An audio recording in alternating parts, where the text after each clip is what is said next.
find it hard to sit with me tonight. I've walked these miles, but I've walked them straight line.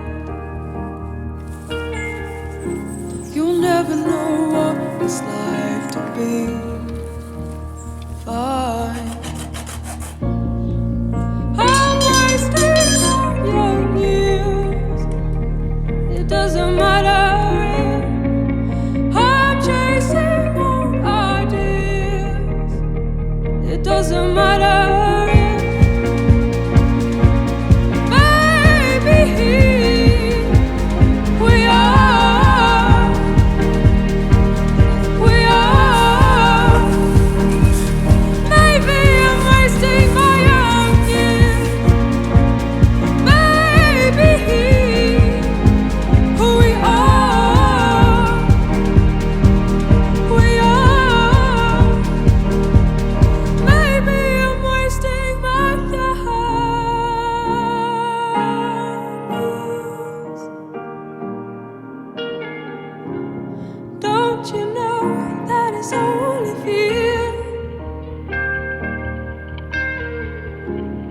I wouldn't worry, you have all your life.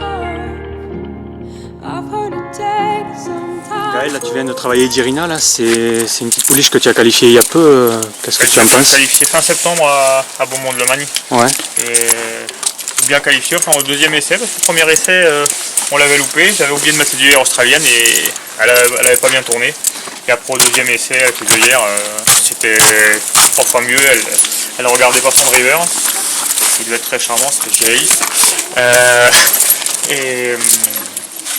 Non, elle fait le premier kilomètre 19 et on la qualifie 20. Ouais, dans la jeune génération, chez toi, là, c'est une pouliche que tu estimes? Oui, vraiment. Pour l'instant, j'ai jamais eu de poulain aussi vite, aussi maniable et si brave, si jeune. Ouais. C'est une pouliche qu'on va voir rapidement en piste ou tu vas prendre ton temps avec? Je sais pas si je la cours peut-être fin décembre, une réunion que j'avais gagnée avec Anati à ses 2 ans, ou si j'attends l'année prochaine les petites catégories sur les bonnes pistes quand même. On peut la comparer, il y a des points de comparaison avec Anati au même âge ou pas du tout? Les points de comparaison d'Anati au même âge, c'est que je l'ai qualifié la deuxième fois. À Beaumont-de-Lomagne, comme Anati, avec au deuxième essai aussi, et toujours j'y arrive dans la charrette. Ouais, c'est drôle. Et non, pour moi, c'est une jument qui est plus précoce qu'Anati. Après, je sais pas si elle va être aussi dure, parce qu'Anati, il fait toujours que progresser, mais non, plus précoce.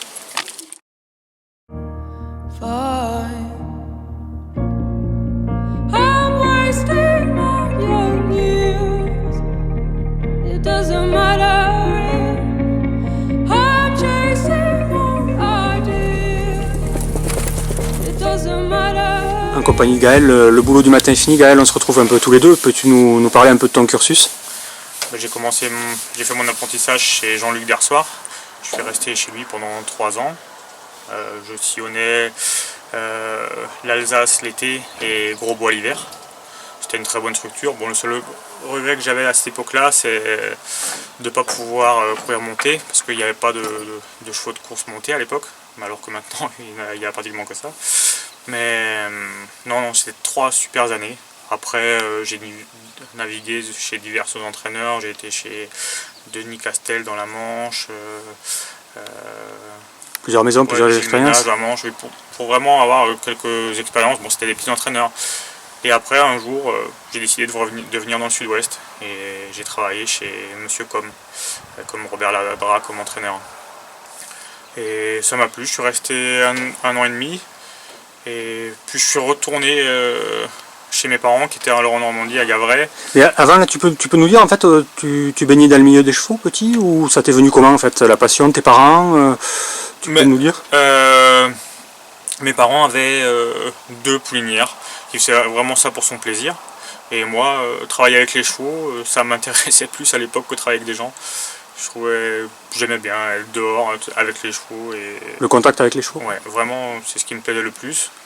Et d'ailleurs, c'est toujours ce qui me plaît le plus. Et Alors j'avais dit à mon père, j'ai dit écoute, j'aimerais bien faire ce milieu-là. Et il m'a suivi, jamais il a cherché à me contrarier, rien du tout. Au Quand t'as contraire, dissuadé, t'as plutôt encouragé? il m'a plutôt encouragé, ouais, parce que surtout, bon, à l'époque il était commerçant. Et quand j'ai fait l'école de Graigne, j'étais à 800 km de chez moi. Je rentrais pas le week-end, je pouvais passer des mois entiers à l'école. Quand je voyais repartir mes copains rentrer chez eux, j'avais un peu le bourdon, mais bon, c'était un choix que j'avais fait. Et pendant ce temps-là, mon père il a acheté un établissement à Gavray. Et alors il m'a vraiment encouragé, il a développé un tout petit peu plus l'élevage, mis des meilleurs saillies. Et non, il m'a mis le pied à l'étrier, quoi. Bon, après j'avais pas de chevaux de course valables, mais bah, pour débuter c'est quand même pas trop mal. Justement, c'est ces chevaux qui sont un peu moyens. On retombe moins bas quand si jamais on a un bon cheval, on se souvient où est-ce qu'on était avant. En fait, l'origine donc de ton métier, c'est ton père, quoi. Tout est venu de là, de la passion de ton père qui t'a transmise au final. Père, oui. Ouais. Et d'ailleurs, c'est pour ça que mon père continue un peu l'élevage Il reste proche de toi? Il reste proche de moi. Bah, encore une fois que ça faisait 2 ans que j'étais installé, il m'a suivi, il est venu me rejoindre dans le sud-ouest. Juste à côté, il a trouvé une maison juste à côté de l'écurie, c'est du bonheur et grâce à lui, non, c'est grâce à lui que je fais ce métier-là. It doesn't matter if I'm chasing old ideas. It doesn't matter Te voilà arrivé dans le sud-ouest chez Jean-Louis Combes. Comment ça se passe? Ça se passe très bien. J'ai mené un petit peu en course. J'ai gagné 3 courses. Et non, vraiment, c'était bien. J'ai appris une autre façon de travailler les chevaux. Et M. Combes avait beaucoup de chevaux qui récupéraient de Normandie. Et c'était vraiment une autre façon, beaucoup plus pour le moral. D'ailleurs, c'est ce qui m'a plu dans cet établissement. C'est la piste, toujours boisé à l'extérieur. Pour le moral des chevaux, c'est vraiment très bien. Ils ne se voient pas travailler. Ils ont plus de morale, ils tirent moins, ils sont moins stressés. Et on est vraiment au calme, quoi. Ouais, pour toi, c'est des conditions optimales pour travailler tes c'est chevaux? vraiment oui, le calme. Ensuite, tu décides de repartir. Le mal du pays, qu'est-ce qui s'est passé? On avait à l'époque Idole d'Alsace qui tournait pas trop mal dans le sud-ouest et dans le sud-est. Et un peu la bougeotte, quoi. Et c'est vrai que mes parents étaient en Normandie. J'ai dit tiens, j'avais gagné 3 courses, je m'en sortais pas trop mal à l'époque en tant que driver en apprenti. Et j'ai dit tiens, je vais remonter en Normandie. Je suis remonté en Normandie et je suis resté 1 an et demi en Normandie chez mes parents. Et là, ça allait pas, honnêtement, ça allait pas. Je prenais plus d'argent en course, mes chevaux, j'avais les chevaux de mon père chez un entraîneur chez lequel je travaillais et ça marchait pas terrible non plus. Et il fallait retrouver une solution, il fallait vraiment que je sois de nouveau employé à temps plein. Et le sud-ouest me plaisait beaucoup. Et là tu décides de redescendre? Et je décide de redescendre. J'ai regardé une annonce dans le Turf et c'était Gérard Marty. Alors j'ai appelé M. Marty et il me connaissait un petit peu, de vue surtout. Et il m'a dit bah tiens, descends faire un petit essai. Et ça s'est très bien passé. Je suis resté chez lui pendant 1 an et demi. Des très bonnes années. T'as mené là toujours en course? J'ai mené un petit peu, mais je trouvais des excuses de temps à l'autre pour pas mener parce que au fur et à mesure que je menais, j'avais pas les bons automatismes et j'avais pas confiance en moi. Alors mener, ça m'intéressait pas plus que ça, quoi.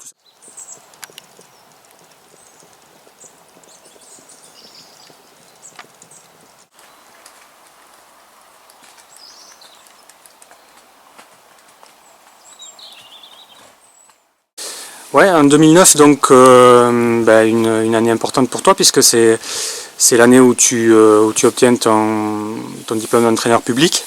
Oui. Comment ça s'est passé? C'est un pas que tu souhaitais franchir? C'est un pas que je souhaitais franchir, oui, parce que justement, au niveau apprenti, pour moi je voyais pas trop d'issue quand même. Et bon, l'entraînement par contre, j'aimais beaucoup ça. J'avais pris un petit peu d'expérience et j'ai dit tiens, pourquoi pas, pourquoi pas.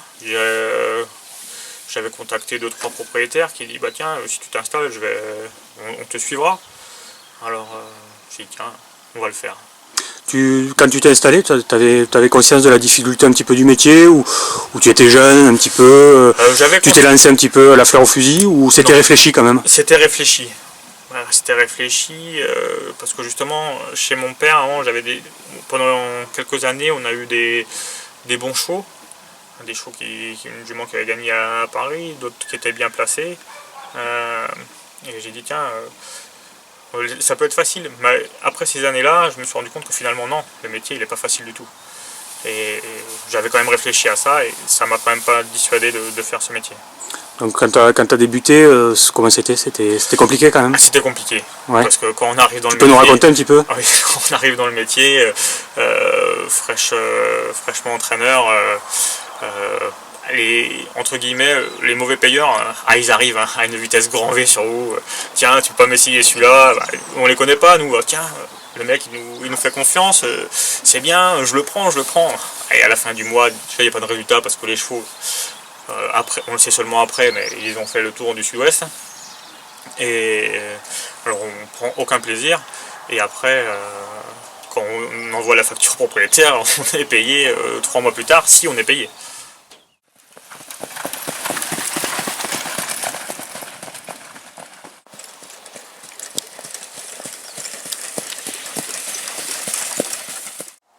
Donc un début de carrière un petit peu compliqué, on touche du bois un peu toutes les difficultés. Comment ça s'est passé? Comment tu as évolué? Tu as décidé un petit peu de faire le tri autour de toi? Ça a été compliqué? Quand je me suis installé, déjà je me suis installé grâce à ma femme parce que j'avais un appui solide. Je savais qu'elle serait toujours là pour me remonter, pour me rebooster. Et après, j'avais pris la décision de m'installer en accord avec César Petit-Didier à l'époque. Il m'avait dit ouais, pourquoi tu t'installes pas? J'ai dit ouais, mais s'installer, tu sais, tout seul, c'est pas évident, machin. Et César m'a dit ouais, ben écoute, on peut essayer de commencer ensemble si tu veux. Alors j'ai dit ouais, une association au début, ça craint un peu. Alors j'ai réfléchi avec lui, avec Anne-Sophie, et on a fait le stage d'entraîneur et j'ai dit bah, tiens, César, je vais le prendre à mi-temps. Et comme ça, ce sera une bonne solution pour tout le monde. Et bon, alors j'ai commencé avec lui, on avait des chevaux très moyens, j'avais pas la bonne optique, hein. On courait beaucoup pour rien finalement. Alors ça engendre des déplacements, des frais, ça, beaucoup de chevaux, beaucoup d'aliments, de nourriture, des soins, et tout ça quand il n'y a pas beaucoup d'entrée d'argent, c'est pas possible. Alors on a pris au bout d'un an et demi, j'ai dit à César, écoute, c'est pas possible qu'on continue comme ça. Bon après, César était très lucide et il m'a dit non mais il n'y a pas de souci. Tu as décidé de revoir un peu ton fonctionnement? Revoir complètement mon fonctionnement, diminuer les chevaux de moitié, parce qu'on était quand même monté à une vingtaine de chevaux pendant un moment, à 2 ça fait beaucoup et c'est pas du bon boulot. Et alors César est parti. Et là tu as décidé de... Et là j'ai dit je vais faire le travail à l'envers, prendre beaucoup moins de chevaux, mais travailler vraiment correctement, courir moins souvent. Tu repartais de zéro un peu dans ta méthode? Dans ma méthode, oui, à zéro, complètement à zéro, parce que c'était vraiment pas la bonne méthode que j'avais employée au début, quoi. Donc changement de direction pour toi, tu décides de réduire ton effectif considérablement, tu te retrouves tout seul. Ça a été un petit peu difficile au départ de se retrouver finalement de nouveau seul à bord? Oui, au départ ça a été difficile parce que quand César est parti, c'est pas parce que César part que tout d'un coup je vais avoir de très bons chevaux. J'avais toujours des chevaux moyens, mais bon, César avait quand même avec moi débourré 2 chevaux pour moi qui tenaient la route à l'époque au débourrage. Ils ont tous montré beaucoup de qualité, c'était Anatsi et Atomique d'Alsace, et ça m'a aidé à rebondir, à profiter de ces 2 chevaux là, surtout ces 2 là, pour travailler différemment, comme comme j'aurais dû faire par le passé, quoi. Passer plus de temps sur eux et vraiment travailler correctement, quoi. Ouais, du reste, Anadi, bon, c'est ce qu'il en est devenu aujourd'hui, donc il fait partie des meilleurs éléments de sa génération depuis le début dans le sud-ouest. Donc on peut dire que quelque part, ça a été le cheval un peu qui t'a relancé plutôt qui t'a lancé. Ah oui, bah c'est lui qui m'a lancé, ça il n'y a pas de mystère. Et c'est vrai qu'avant j'étais beaucoup moins sollicité en tant qu'entraîneur quand j'avais justement ces chevaux qui étaient moins bons. Et ben, là, du fait d'avoir un Annecy qui distingue tout de suite ses premières courses, parce qu'il n'a jamais eu de fausse note avant sa 13e course, je crois. Après, le fait d'avoir un bon cheval comme ça, l'entraîneur est meilleur. Enfin bon, c'est ce que souvent les gens pensent, quoi, alors que le cheval fait énormément. Mais Anadi, tu t'es rapidement aperçu de ses qualités. Comment ça s'est passé en fait? C'est toi qui l'as débourré? C'est César et moi qui l'avions débourré. Plus César que moi, parce que moi je suis pas trop courageux pour tout ce qui est débourrage et tout ça. Avant qu'il quitte ton établissement? Avant qu'il quitte mon établissement, oui. Et non. Déjà au débourrage, il montrait quelque chose de différent? Oui, par rapport à tout ce qu'on avait pu débourrer par le passé. Non, vraiment, il montrait de la qualité. Et quand on avançait un petit peu, il faisait pas de faute. Il avançait vite. Il était capable de tenir longtemps. Non, vraiment, il a tout de suite montré beaucoup de qualité. Tu as de suite fait la différence entre des chevaux que tu avais eu, on va dire, moyens, voire mauvais, et lui, quoi. On sent rapidement la différence? Ah oui, on sent très vite la différence. Et Annecy, c'est un peu lui qui m'a appris à travailler. Il m'a appris à travailler parce que... Tu peux développer, c'est-à-dire, qu'est-ce que tu veux dire par m'a appris à travailler? Le fait de travailler ces chevaux-là, déjà, si on a un minimum logique, on prend plus de temps parce qu'on voit qu'ils ont de la qualité. Et Annecy, même quand je préparais les courses, des fois je laissais peu de temps pour le préparer pour une course, et je me rendais compte qu'à une semaine et demie avant de courir, il n'était pas encore assez prêt. Et lui, aux courses, il corrigeait mes erreurs, il se donnait à fond. Et justement, après, on dit mince, là j'étais un peu juste. Pour la prochaine course, il faut faire différemment. Et avec ces chevaux-là, il me pardonnait toutes mes erreurs. Et c'est quand même beaucoup plus facile, quoi. Il t'a fait progresser? Il m'a fait progresser. Aujourd'hui encore, c'est un cheval qui te permet d'appréhender des méthodes d'entraînement différentes, d'ouvrir les yeux sur des choses. On sait que quand ils sont bons, c'est plus facile peut-être, mais enfin, encore faut-il bien les entraîner? Il faut bien les entraîner. Et après, bon, le plus dur avec ces chevaux-là, c'est vraiment de les faire durer.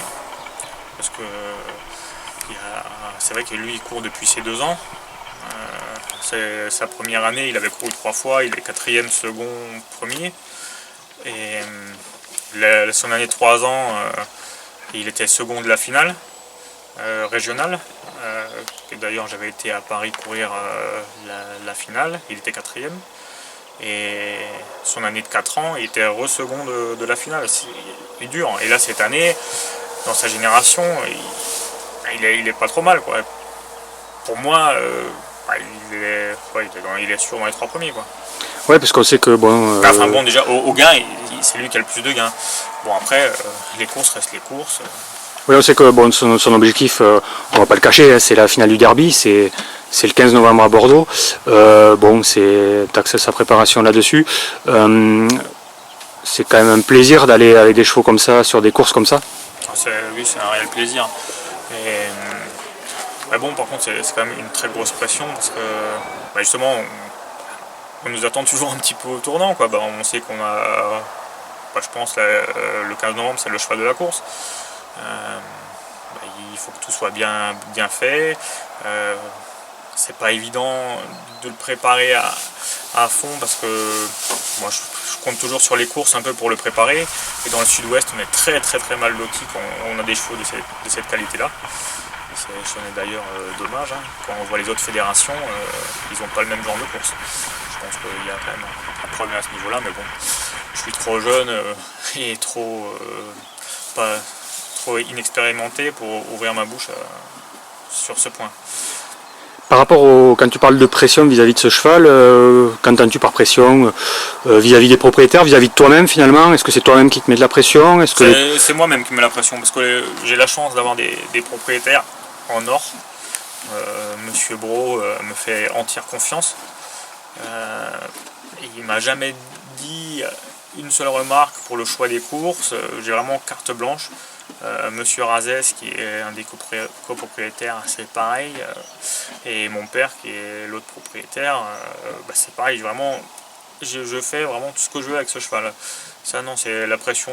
Il y a monsieur Ituri aussi qui possède une part du cheval. Et non, la pression c'est moi qui me l'avais. Justement, pour remercier aussi Anatsi, parce que c'est lui qui m'a sorti, entre guillemets, de la mouise, quoi, ouais. quand j'étais pas bien. Et rien que pour lui, c'est normal de bien travailler. Et après, ça reste un cheval, il a un moral de vainqueur. Ils le savent très bien quand il passe le poteau en tête. Tu viens d'évoquer un petit peu, en évoquant Anatsi, les propriétaires. Donc on sait la crise du propriétariat en France. Toi, tu sembles être bien entouré. Notamment, tu les as cités, donc Monsieur Bro. C'est important d'avoir des propriétaires aujourd'hui.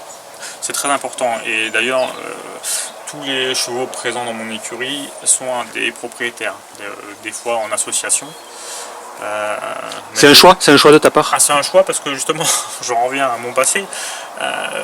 J'avais beaucoup de chevaux sous mes couleurs, hein, c'est content. On est content quand on va aux courses, on a Sakazak qui est partante. Et bon, après le résultat quand il n'est pas là, il n'y a aucune rentrée. Alors quand j'ai changé d'optique, justement c'est ce que j'ai voulu faire aussi, changer que tout cheval est un propriétaire et que j'ai une rentrée d'argent. Pour être sûr, parce que le cheval il veut manger tous les mois et si aux courses on fait rien, le cheval pour les nourrir c'est compliqué, sachant qu'il y a diverses charges aussi, l'augmentation de la TVA, il faut vraiment... non, j'ai besoin des pensions. Aujourd'hui c'est comme ça que tu envisages ton métier, pas autrement, quoi. Ah non, là depuis que j'ai un peu plus de réussite, c'est vrai que j'ai des propositions de chevaux, alors quand le téléphone sonne et pour me dire que c'est une location, je leur dis poliment que non, des locations, j'en veux plus. You cross this line. Do you find it hard to sit?